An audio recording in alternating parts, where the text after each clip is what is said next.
All right. Good morning, everybody. Thanks for being here. Really excited about the win, be 1-0 in the Rhode Island season.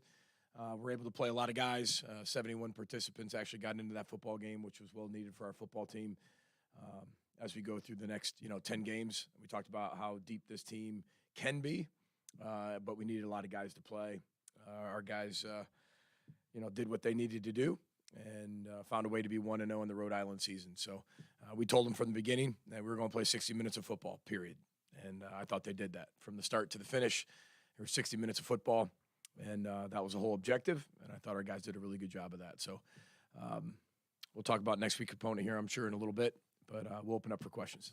PJ, if anybody needed a reminder that Darius was a difference maker, they certainly got it Saturday. How would you describe his importance and his skill set? I think he's one of the best players on this football team, maybe in the country.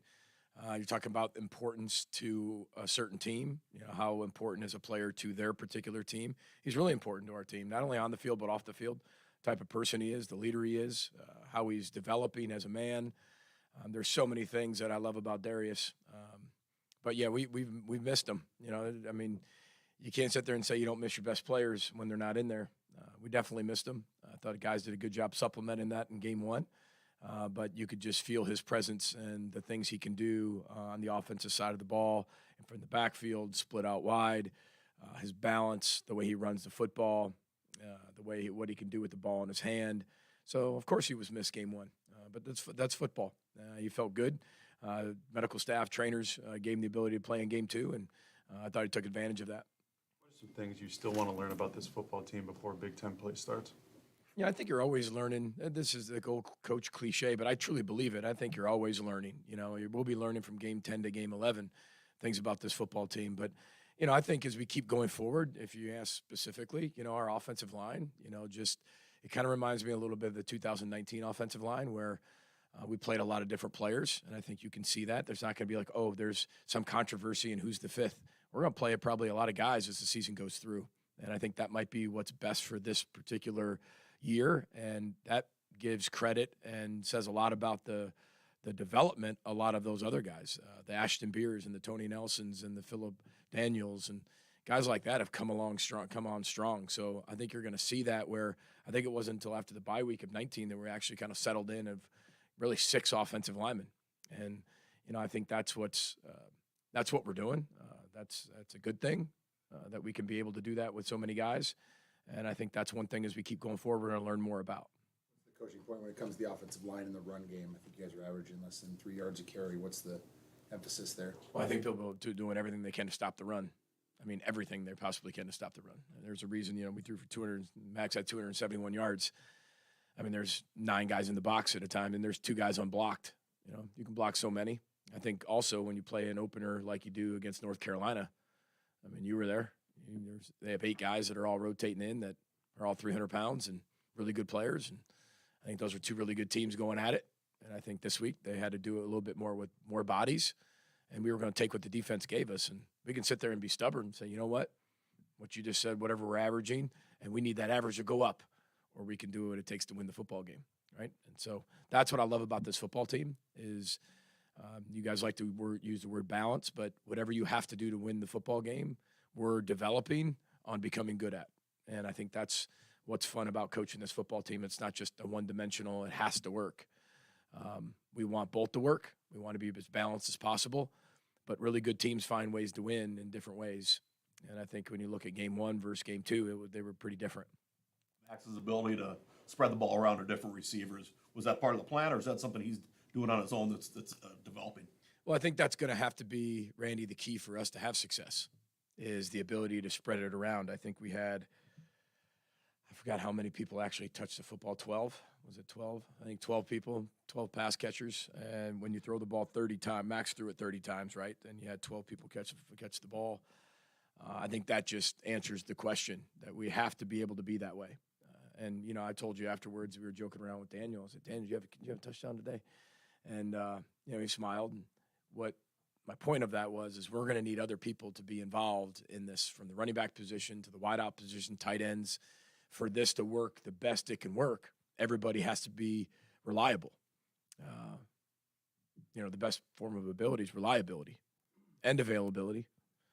But reliability is critical to be trusted in certain moments. And everybody's going to have their opportunities to make those plays like they did this week, and they're going to have to be able to make them. And we're a better team if we can continue to distribute the ball like that, because it keeps defenses balanced.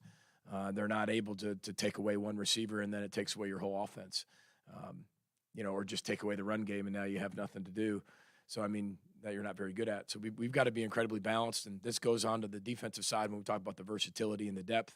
We've got to be just versatile and depth and deep on the offensive side of the ball as well.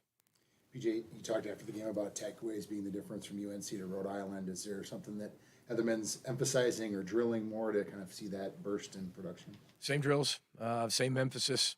I think our guys are really buying into it and what they can do. We could have had another one at North Carolina with the ball on the ground, just didn't get on it fast enough. Could have also had probably 3 more picks in this one. But again, you got to take advantage of those opportunities. And it's not about, our players know what they do really well. And you go in there and, I told you this all before, we celebrate the win on Sunday and we show them all the great plays that they had. And then we put our leather vests on. And depending on what it looks like, we got to put a lot of leather vests on. And there were a lot that we could have been able to have in the takeaway department that we didn't, that maybe we got away with this week, but you won't get away with later on. We have to be an advantageous defense. We have to be a swarming defense that plays with legal football violence in everything that we do. And I think that's been the message from day one with our players. And I think they've responded really well in 2 games with that. And I think anybody who's watched our defense in the past over 2 games, and again, like I said, there's North Carolina in game 1, and we were one of the only teams in our league that played a team like that. And then you look at game 2, I wanted to see it just about us in game 2. I want to see us, what we need to get better from game 1 to game 2. Those are hard games. Those are really hard games, especially when you're playing a good FCS team who's had a lot of success the last few years and really building that program up. You don't know how hard that is to be able to get people to come off that loss that we had and be able to get them refocused, and the type of team that takes and belief in each other as players and as a staff and collectively as a team to get that type of performance. And but I think as you watch our defense and you see us swarm and run to the ball, we're fast, we're versatile, we're deep, and they play really hard. It promises you nothing. You still got to be able to make the plays. You still got to go find ways to win games. It's still the process to be able to get to that result. But I like the way they're playing, I like how they're playing. You know how much the how means to me, and that's all I can ask from our football team is how hard they play, offense, defense, special teams, and that's one thing that we take a lot of pride in. 2 things that you saw from Max about how he played versus like what he played from week 1 to week 2. How did you see him improve? I thought he was really poised. I think right from the jump he was poised. Again, he learned a lot from game 1 to game 2. He'll learn more now from game 2 to game 3. And I thought he was in complete command. I thought his leadership on the sideline was even way better. I thought his accuracy was where it needed to be. I thought he hung in the pocket really, really well and delivered the ball where it needed to go. His reads, decisive decision-making was better. Overall, just better. I think he just felt more comfortable in game 2. And it's not about comfort. I think quarterbacks, you're never just comfortable, right? Because you have to be razor sharp in everything that you do. And I think that's kind of what he did, a little surgical.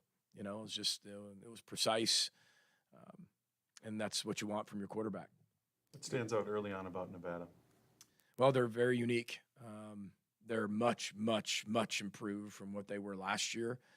Maybe one of the most improved teams from last year to this year with the new head coach and staff. A lot of option. They keep you really sound. They make you play really sound. One gap type defense. I haven't had a chance to watch a ton of them, but looking at them, there's a lot of option involved. And then they run to the ball. They've got really good athletes on defense. They brought in some guys at the portal. They've got some guys who played a lot of football for them. And they've had a bunch of games that have been really, really close. So, and that SMU team's really good, according to what people are saying. And they had the lead. They were beating them for a while and then weren't able to win it at the end. So really good football teams coming in here into Huntington Bank. And we got to have a great week of practice. We know that. And, but we'll know more as we keep going through the week. But a lot of option football. PJ, with the few plays that Coy Parrish made on Saturday, does that tell you as a coach I need to find more ways to get this kid on the field? Well, I think that's always been why he's on the field. from the start as a true freshman coming in June. I think no matter what, we saw what he did in training camp and even in the summer. And you're like, all right, we got to find ways to be able to get him on the field. And, I never put too much stock in just one thing.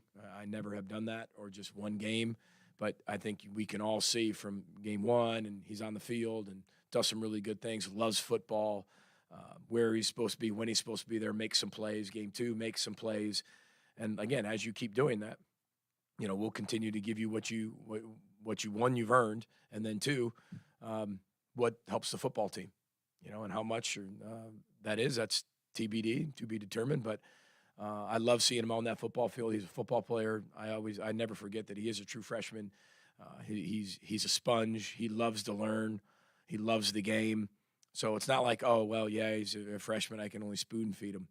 I mean, we can give it to him by the shovels if he can handle it. And as of right now, he can handle it by the shovels. And we're going to continue to do that and get to the bulldozer part. And, he just absorbs it all. And I'm proud of him for that, because that's really difficult to do. And he's really humble. I give him credit for that too. He knows how much he's got to learn and how far he needs to go. But, he made some plays for us, and hopefully continues to do that as the season goes on. But, I trust him 100%. And, again, that's hard to earn.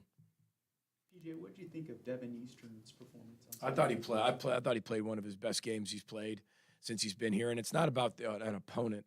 It's about, we take the opponent out of it, no matter who we play. Big Ten opponents, out-of-conference opponents. And we look at what is our expectation of how we play that particular position within the particular scheme, with the particular fundamentals and technique. And that's how we evaluate all of our players. It's not, hey, how'd you do against this guy? It's really a battle within yourself. Because if you're really good at what you do, and you keep getting better at that, it doesn't matter who we put in front of you. I thought he played really hard, swarmed to the ball. I thought his technique was probably better than it's ever been.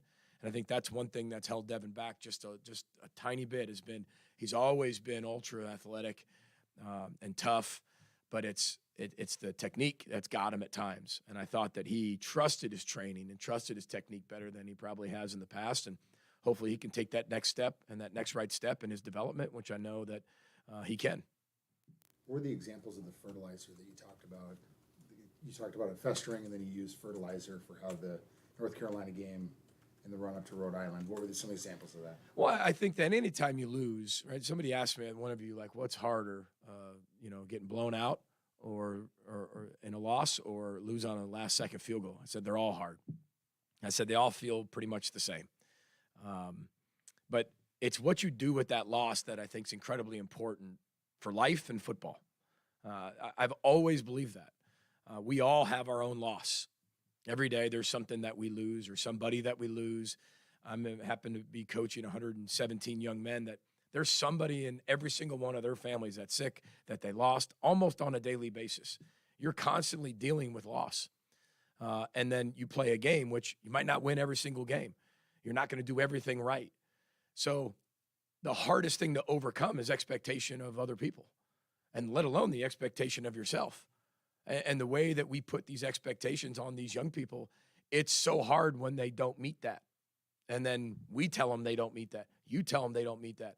So I think it's all about how you process that. How do you process the loss? And what is the culture inside the walls to take that loss and turn it into positives? Because the loss can just deteriorate you if you let it. And we can all have an excuse and a reason why the loss is deteriorating every single one of us. In our personal lives, in the football life, in our work life, we can all have that. We can all have that. And that's actually human nature to feel that way. But for us, we do everything we did do to turn it into fertilizer, where it's there to help. It's dirt. It's not good. It's something that you got to go through your life that's probably really, really bad and hard to overcome, but you might not see it now. But if you handle that the right way and you keep working and you have a great positive attitude and a positive mindset, which sounds corny, but it's true. Our bodies are meant, you can get through that with that.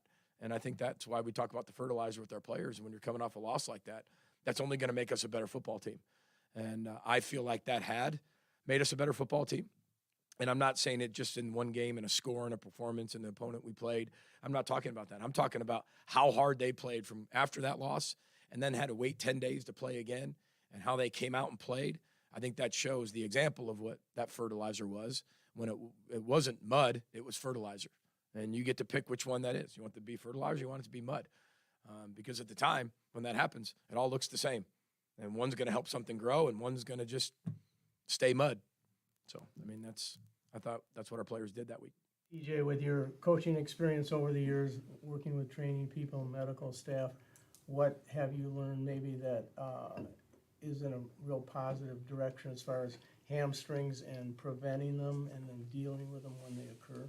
Well, injuries are a part of football, Dave. I mean, that's the one thing about our profession, that there's things that you can control and there's things you cannot control. I remember even as a player, I mean, I took care of my body, I would think, is probably as good as anybody. And I dealt with hamstring issues my entire career. Hamstring and shoulders. No, my knees were fine, but it wasn't because I took care of my knees different than my shoulders. It just happens. And I think everybody's physiologically different. Whether it comes from people are tighter hipped or have tighter glutes, maybe somebody has more of a quad issue than a hamstring issue. Our medical team, our trainers, our doctors, our sports science department, the technology that's out there to help student athletes, that we listen to all that. And the great thing about college athletics, and I think a lot of people don't really get, is for the only time really in their life, this time in Big Ten football in college, everybody in the building is there for their need to make sure they're doing well mentally, physically, emotionally, from mental health specialists to the trainers, to the doctors, to the coaches, to the strength staff, to the nutritionists, right? To the academic advisors. Everybody's making sure you're good. Think about that. Who's making sure you're good in your life right now? Your wife. There you go, Dave. That's it. And listen, some of them are married, some of them have girlfriends. I can keep going. But it's really their only time in their life. When you go to the NFL, there's one thing, but in the offseason, you have your own trainers. You have your own people. You have your own team that's taking care of you. We're giving them, tax classes and financial classes, and we're doing societal classes and the HERE initiative. Think about all these things off the field pouring into individuals. And it's the same thing when it comes into their body. You've been in our facility, and then you take them as they come. It's football. It's a violent game. It's a contact sport. People get hurt. But the sports science is what we're listening to a lot in the medical field and the training field, training department. So our people are doing a great job. Can't avoid them. You can do everything you can to prevent them. But if they do happen, then it comes down to listening to the trainers and the sports science and the doctors of how we can get the player back as quickly as possible, but as safely as possible, to maximize what players all want. That's to be on the field. You're able to utilize tight ends more this week in the passing game. Just how important is that position in the passing game for this offense? I think it's just everybody's got to touch the football. For us to be a really good offense, everybody's got to be able to touch it. And I think there's years where you say that you want that to happen, and you're like, all right, maybe that's not going to happen as much. And we're going to have to take this piece and put it over here and move this piece to put it over here because that's the only piece we got. And so that piece has to continue to move so nobody can get a beat on it. But defenses are really good these days. They can find ways to take one or two guys out of a game like that. So as a whole, I think that's what I love about this team the most is, some of the players, but for the most part, people go down our roster and, they wouldn't know this is our deepest draft. This could be our deepest draft class, but nobody's sitting there talking about just one superstar, and that one superstar is making all the plays. It's a collective distribution of talent that people have a responsibility to do and a job to do, and everybody's excited to do that for each other. Andy, we'll finish with you. What did you hear from the Northern Illinois community after what happened in South Bend? It was tremendous. Coach Hammock and I were college roommates. It's your alma mater. So once a Husky, always a Husky. And it was so good to see because, Joe Novak started this a long time ago and the Boneyard victories. And I remember when we first got there and we were being recruited, we were on like a 25, 26 game losing streak, something like that. And it wasn't very good. And here's how bad it was. I was recruited. And I was selected as a scholarship athlete. That's how bad it was. But I remember him talking about his vision of what Northern Illinois could become. And he did it with a lot of area players, you know, the Nick Duffys of the world, and Thomas Hammock was from Indiana. But, you know, we were all these, you know, crack on the shoulder, blue collar kids, just hungry to have an opportunity. Not many of us had a lot of offers. And then it didn't go well the first few years, and all of a sudden it turned. And our senior year, we beat Alabama at Alabama. We beat Maryland, who was ranked at home, beat Iowa State in the same year, beat Wake Forest, I think, the year before that. And we started collecting these boneyard victories. And that's always been a tradition at Northern Illinois. And, you know, Joe Novak started that. And he put that in all of us, that you can. And I think that's where that comes. And you start to look at, you know, Thomas Hammock and what he's doing at Northern Illinois. And you've looked at where Joe Novak's tree has gone and moved on to. There's a lot of hard jobs and a lot of blue-collar jobs. And there's a lot of blue-collar people working at those jobs and putting people in position to believe in themselves. And I think he taught all of us to believe in ourselves, that anything's possible if you work hard enough. I know that's corny and cliche, but and we came up with the hard way. Nothing for us was ever going to come easy. It was going to be the hard way. And so we created the hard way as players. And to this day, they still use it. And I'm so glad Coach Hammock's back at our alma mater representing the NIU Huskies. And I'll say this to everybody, if you got a chance to watch it, which I think it's gone viral, that is Thomas Hammock. That is his post-game speech. I mean, he loves Northern Illinois. I had to watch Thomas in his senior year get told he can't play because of a medical condition. And him and I were both sidelined. I had a hamstring, Dave, and he had his medical condition. And our first senior year, we went through on the sideline together. My mom has a picture to this day called the sideline season. My mom still sends him notes. And he just texted me yesterday, but your mom just sent me a note. Make sure I have her address, send her, you know, thank you, because they moved. So, but a sideline season, we sat there together. And he's got incredible emotional intelligence. And he knows what kind of football team he always has. And that wasn't just for that team. That was for all the things that, you know, we were told in recruiting of what could happen at Northern Illinois, and what a win for the Huskies. And sorry to ramble on about it, but it's fun to watch your alma mater do a lot of really good things. And, you know, when I was at Western Michigan, I was, I think, hated by them all of a sudden, because you kind of switch and you're in the same conference and now you're in a rival. But I think we've all moved on from that, you know, obviously 8 years being here. And now, you know, it's just so good to see him have success and the players have success, and so many guys that even on a staff that we know, and just really happy for them. That's a huge win in program history for sure. You got it. Row the boat, Sky Mile, go Gophers.